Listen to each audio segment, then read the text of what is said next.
काय झालं? Good evening student. मागच्या लेक्चरमध्ये आपण understanding harmony in the self म्हणजे हा एक पॉइंट बघितला. ते आपलं लेक्चर नंबर 10 होतं. तर आता त्याच्यानंतरचा पार्ट बघूया आपण. आता त्याच्यानंतरचा पार्ट हा बघा. त्याच्यानंतर आपल्याला जो काही सिलेबसमध्ये जो काही पार्ट दिला किंवा जो काही बीट दिला त्याचं नाव आहे किंवा that bit is harmony of the self with body. म्हणजे पहिल्या अगोदरच्या लेक्चरमध्ये काय बघितलं आपण?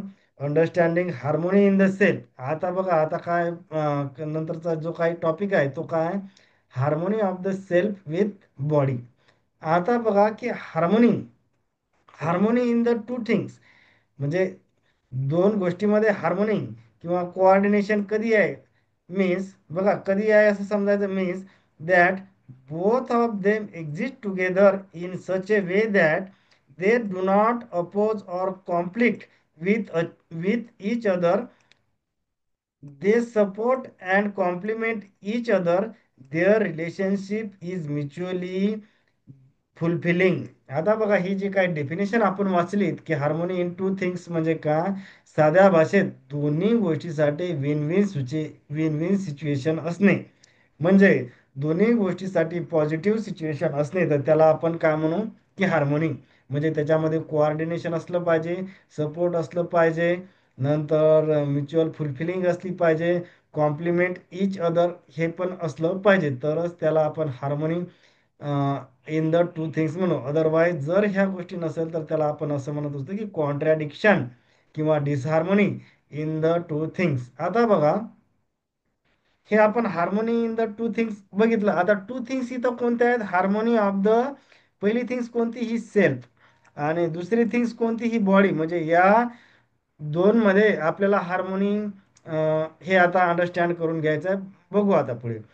Harmony of the self with the body means self जो कोणता आपला पार्ट आहे, कॉन्शियस पार्ट किंवा ज्याला आपण आय म्हणू, अँड बॉडी जो कोणता आहे, मटेरियल पार्ट किंवा इन्स्ट्रुमेंट म्हणजे जो सेल्फसाठी ॲज अ इन्स्ट्रुमेंट वर्क करतो, are in proper balance, harmony and support each other. आता बघा, एक साधं उदाहरण खाली मी एक दाखवलं बघा. हे ड्रायव्हर, त्याची एक कार हे आपल्याला या इमेजमध्ये दिसते. आता बघा, हे बघा, साधं मी एक एक्झाम्पल डेली लाईफमधलं एक तुम्हाला देतो की आता बघा, self is a like a driver म्हणजे जो काही हा पर्सन, फॉर एक्झाम्पल हा जो पर्सन आहे याच्यामधला सेल्फ आपण कन्सिडर करू. हा कोण दिसतो तुम्हाला? ड्रायव्हर. त्याच्यामधला सेल्फ. ठीक आहे, इथं लिहिलं मी. Self is a like a driver म्हणजे तो सेल्फ कसा आहे? या ड्रायव्हर सारखा आहे. And body like a vehicle. For example vehicle म्हणजे ही आपली इथं कार दिसते तुम्हाला. इथं मी कार लिहितो इथं असं याला. And body like the vehicle. Harmony is when driver take care of the vehicle and vehicle runs smoothly to help the driver reach the destination. आता बघा, या ड्रायव्हर आणि व्हेकल मध्ये दोघांमध्ये विन विन सिच्युएशन कशी आहे? बघा, विन विन सिच्युएशन म्हणजे काय? की harmony is when driver takes care of vehicle म्हणजे जर ड्रायव्हरनं या व्हेकलची किंवा या कारची जर केअर घेतली तर कारसाठी विन सिच्युएशन. आता and the vehicle run smoothly to help the driver reach the destination. आता हा जो काही ड्रायव्हर आहे याला त्याच्या डेस्टिनेशनवर पोहोचवणे हे कोणाचं काम आहे? या व्हेकलचं. म्हणजे या ड्रायव्हरसाठी इथं विन सिच्युएशन. म्हणजे या दोघांसाठी विन विन सिच्युएशन केव्हा असेल? की दोघांनी एकमेकांना कोऑर्डिनेशन सपोर्ट जर केला तरच दोघांसाठी विन विन सिच्युएशन होईल. अदरवाईज दोन्ही पण डिसहार्मोनीमध्ये जाईल. याच्यामध्ये जर इनबॅलन्स किंवा कॉन्फ्लिक्ट जर निर्माण झाला म्हणजे कार आणि ड्रायव्हर, तर हे डिसहार्मोनीमध्ये जातील किंवा दोन्ही गोष्टी कॉन्ट्रडिक्शनमध्ये जातील. म्हणजे हार्मोनी इन टू थिंग्स साध्या भाषेत जर म्हणायचं असेल तर दोन्ही गोष्टीसाठी विन विन सिच्युएशन असणे त्याला आपण harmony in the two things म्हणू. आता नेक्स्ट बघू आपण स्लाइड.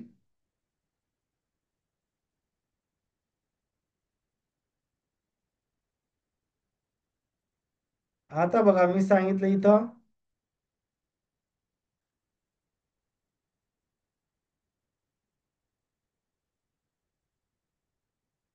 एक- हं. आता बघा दुसरी डायग्राम बघू आपण.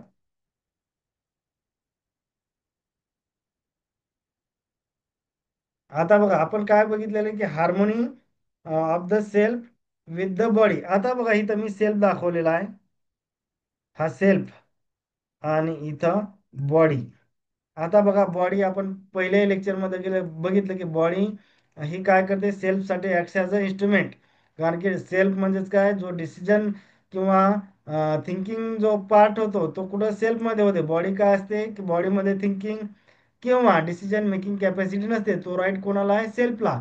बॉडी काय करते तर जो काही सेल्फचा डिसिजन आहे त्याचं एक्झिक्युशन किंवा त्याचं इम्प्लिमेंटेशन हे कोण, बॉडी करणार. आता बघा की आपल्याला कोणा दोन मध्ये हार्मोनी पाहिजे तर या सेल्फ आणि या बॉडीमध्ये हार्मोनी असायला पाहिजे. आता बघा, आता हे सेल्फ जो इथं बघा मी एक सेल्फ रेग्युलेशन शब्द लिहिला.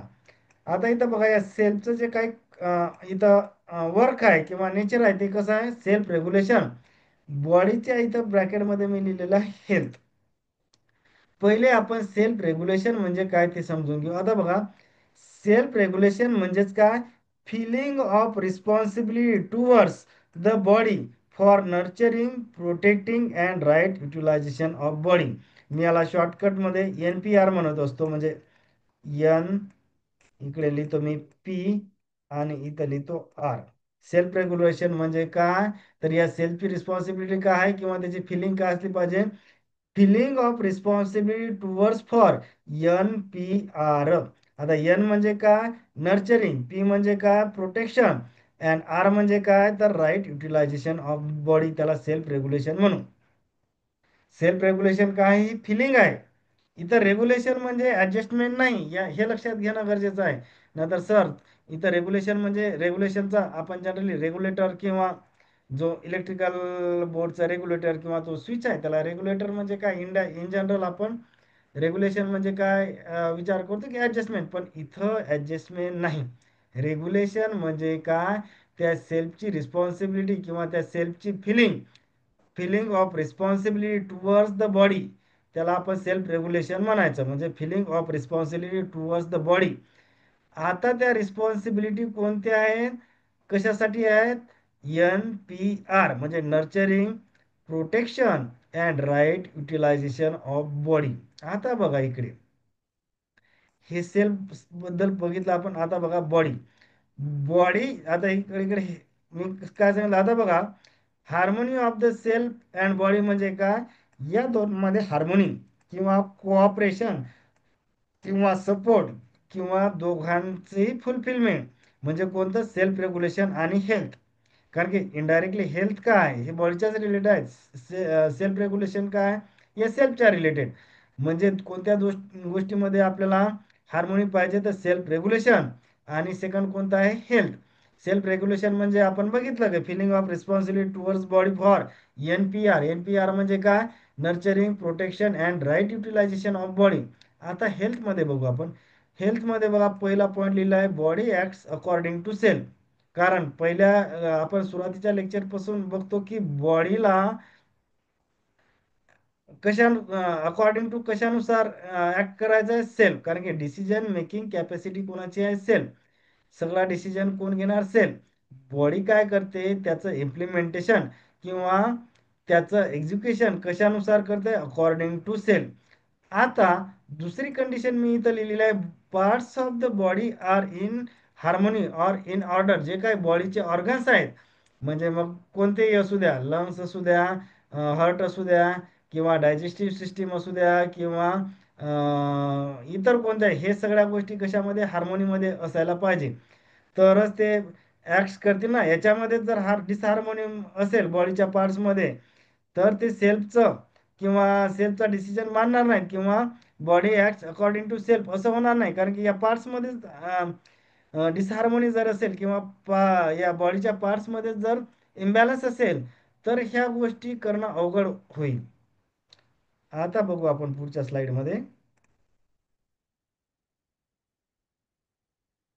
हा, आता बघा इथं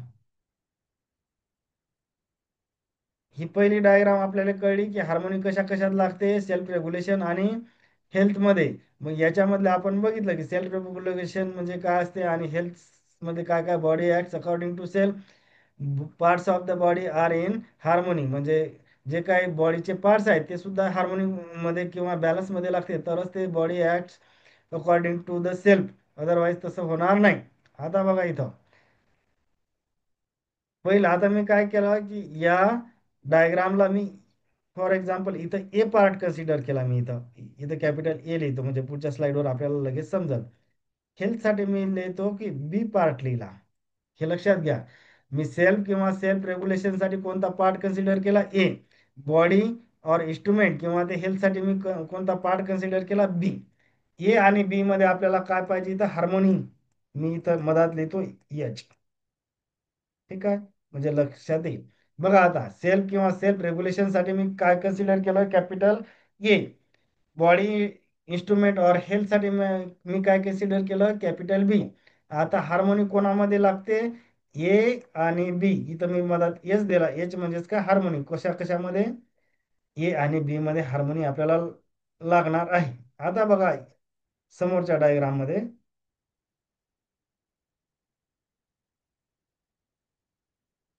हम्म, इथं लक्षात घ्या आता.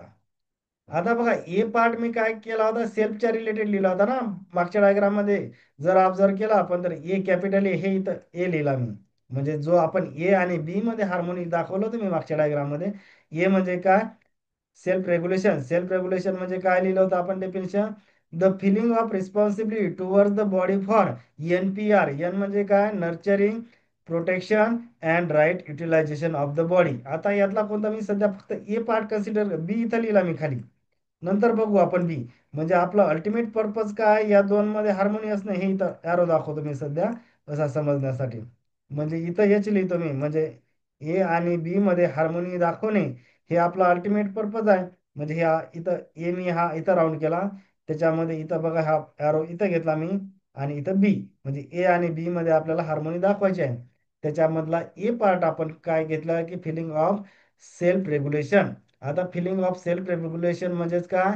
The feeling of responsibility towards the body for NPR. NPR म्हणजे काय? Nurturing, protection and right utilisation of the body. आता बघा त्याच्यामधलं पहिलं पार्ट दिलेलं आहे की NPR मधला एन. एन म्हणजे काय? Nurturing the body is by providing the right air, water, food, sunlight, exercise and proper sleep.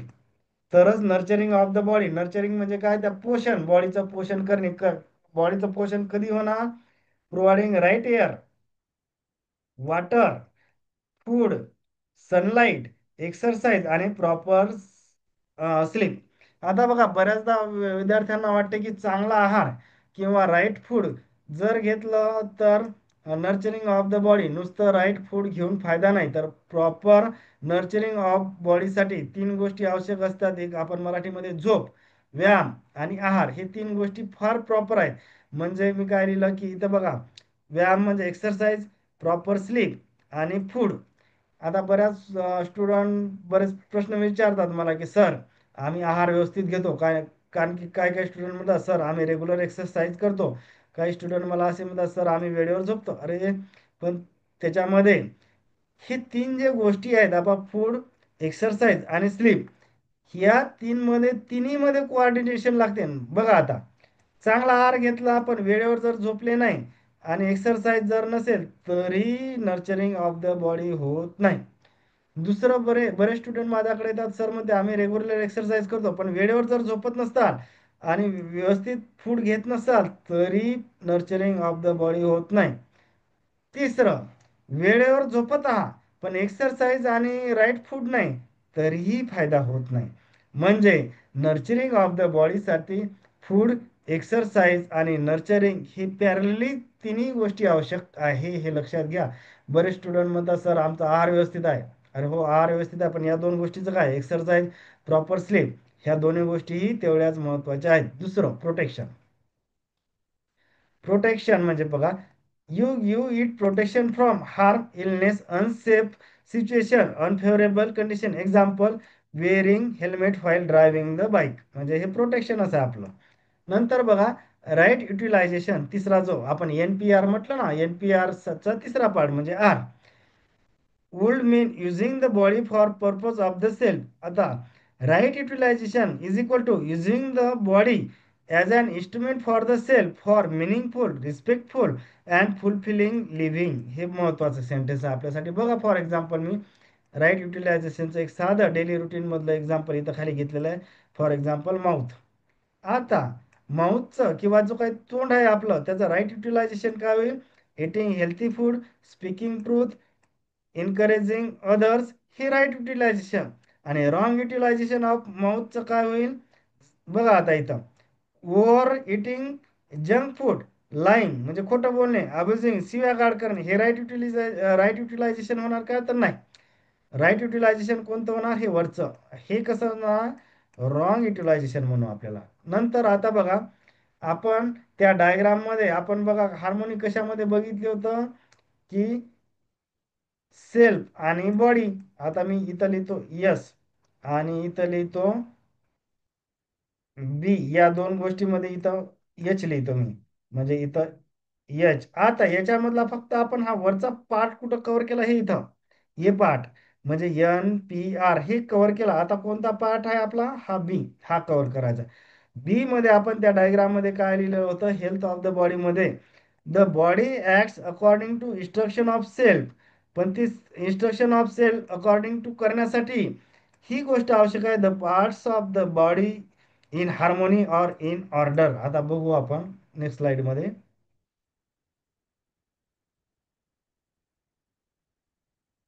हा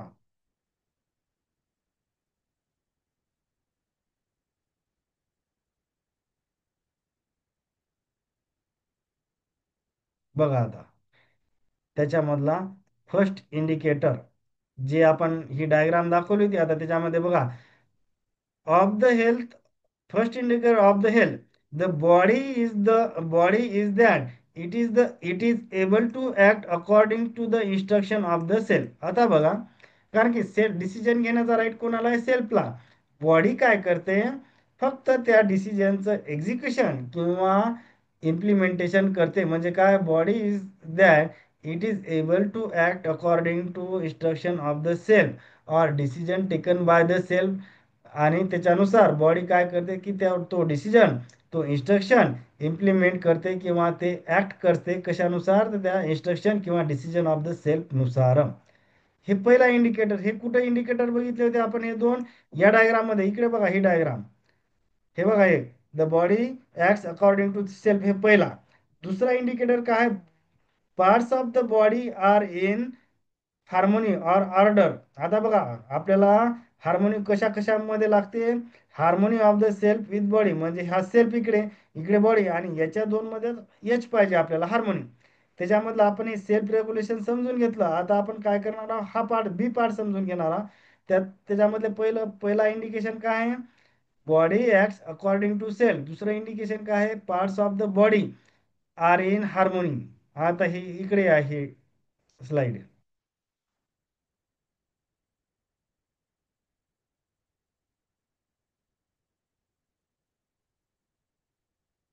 एक मिनिट मी क्लिअर करतो.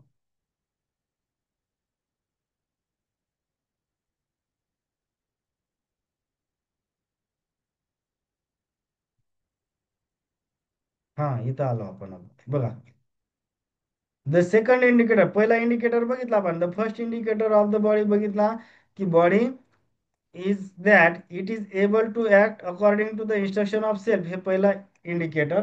आता बघा की दुसरा इंडिकेटर, सेकंड इंडिकेटर काय दिलेला आहे? Second indicator of the healthy body is that different parts of the body are harmony among each other. They are in order. The human body is composed of several organ systems like skeletal असेल, muscular असेल, respiratory असेल, digestive असेल, excretory असेल, circulatory असेल, nervous system, endocrine, exocrine, lymphatic and reproductive system. म्हणजे जे काही आपले ऑर्गन्स आहेत ते कशामध्ये? हार्मोनीमध्ये किंवा बॅलन्स किंवा कोऑर्डिनेशन मध्ये असले पाहिजे. In a healthy body all this are harmony. तर हे जर हार्मोनी मध्ये नसतील तर पहिला इंडिकेटर अचीव होणार नाही. पहिला इंडिकेटर काय आहे आपला? Body is that it is able to act according to instruction of self. पण हे करण्यासाठी हे जे काय बॉडीचे ऑर्गन आहेत, हे सुद्धा आपल्याला बॅलन्स किंवा हे पण हार्मोनीमध्ये असावे लागते, तरच ते म्हणजे तरच ते आपल्या सेल्फच्या डिसिजननुसार किंवा त्याच्या इन्स्ट्रक्शननुसार ते ऍक्ट करतील, अदरवाईज तसे करणार नाहीत. म्हणजे हे सुद्धा द फर्स्ट इंडिकेटरसाठी सेकंड इंडिकेटर रिक्वायर्ड आहे, हे लक्षात असू द्या. आता बघा, when the feeling of self regulation is there in the self and there is a health in the body, these two together ensure the harmony of self with the body. म्हणजे आपण काय बघितलं की याच्यामध्ये सेल्फ रेग्युलेशन आणि health हे दोन्ही जर हार्मोनीमध्ये असतील, तरच ते harmony of the self with body असेल. इथं दिलेलं आहे द सेल्फ म्हणजे काय सेल्फ रेग्युलेशन आपण इथं कन्सिडर केला, अँड द बॉडी म्हणजे काय health are in harmony when there is a feeling of self regulation in the self and health in the body. म्हणजे याच्यामध्ये जर हार्मोनी असेल या दोन मध्ये, तरच त्या दोन हार्मोनीमध्ये असतील. फॉर इथं बघा, self regulation is equal to feeling of responsibility towards the body, जे आपण NPR म्हणतो ना, for NPR of the body. आणि हेल्थ म्हणजे बघा आपण काय केलेलं आहे, the body acts according to the self and parts of the body are in harmony. Parts of the body म्हणजे कोणते, हे डिफरंट ऑर्गन, हे इकडे जे वर आपण इथं बघितले ते. आता बघा हे दोन्ही हार्मोनी मध्ये कधी असतील बघा, हे सेल्फ रेग्युलेशन हे इथं दाखवतो मी आणि इथं हेल्थ, हे दोन्ही हार्मोनीमध्ये असतील, तरच आपण म्हणू की self and body are in harmony. म्हणजे कोणता, हा सेल्फ रेग्युलेशन आणि हा हेल्थ, हे जर दोन्ही हार्मोनीमध्ये असतील, इथं एच दाखवला मी म्हणजे हा इथं एच, हा एच आहे. म्हणजे सेल्फ रेग्युलेशन आणि हेल्थ हे दोन्ही जर हार्मोनीमध्ये असतील, तरच आपण harmony with the self, harmony of the self with the body असं म्हणू, अदरवाईज तसं होणार नाही. या दोन मध्ये जर कॉन्ट्राडिक्शन असेल, तर त्या दोन गोष्टी डिसहार्मोनीमध्ये असतील.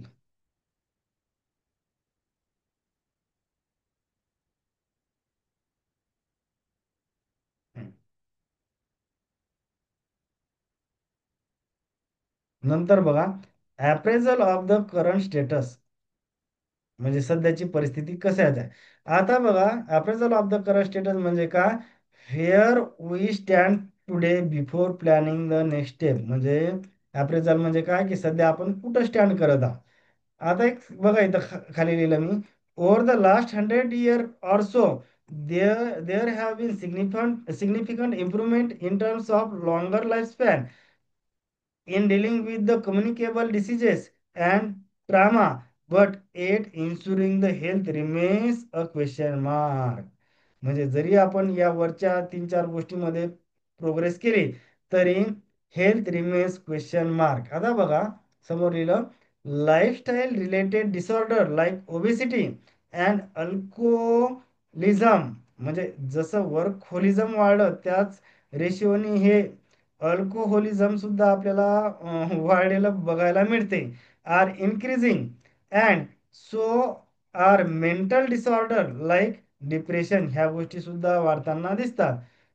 With and every busy lifestyle looking for instant result, there is a inclination toward the medication and treatment rather than comprehensive programme for the health. आता बघा, हे ज्या गोष्टी वाढत आहे म्हणजे काय, डिसऑर्डर, डिप्रेशन किंवा हे ह्या गोष्टी वाढताना आपण बघितल्या.